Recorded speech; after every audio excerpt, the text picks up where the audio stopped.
জাতীয় দলে ফিরতে হলে সাকিব আল হাসানকে কী করতে হবে, এই প্রশ্নের জবাব দিলেন স্বয়ং তামিম ইকবাল। বাংলাদেশ ক্রিকেটের পোস্টার বয় সাকিব আল হাসান প্রায় 1 বছর ধরে দেশের বাইরে অবস্থান করছেন। রাজনৈতিক অস্থিরতা আর একাধিক মামলার কারণে এখনও দেশে ফেরা হয়নি তার। ফলে থমকে গেছে তার জাতীয় দলের কেরিয়ারও। সরকার পতনের পর কিছুদিন মাঠে ফিরলেও এরপর আর লাল সবুজের জার্সিতে দেখা যায়নি সাকিবকে। এদিকে তামিম ইকবাল এখন বিসিবির নির্বাচনে লড়ার ঘোষণা দিয়েছেন। স্বাভাবিকভাবেই প্রশ্ন উঠেছে, তামিম বোর্ডে এলে কি সাকিব আবার জাতীয় দলে ফিরতে পারবেন?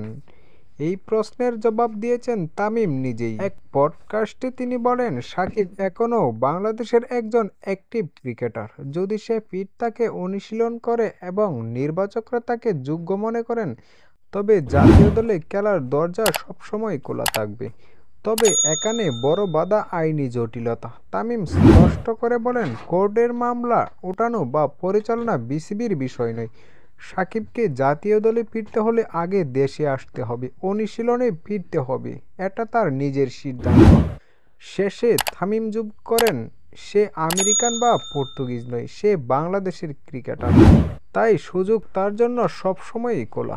আপনার কি মনে হয়, সাকিব কি আবার জাতীয় দলে ফিরতে পারবেন? কমেন্টে জানাতে ভুলবেন না।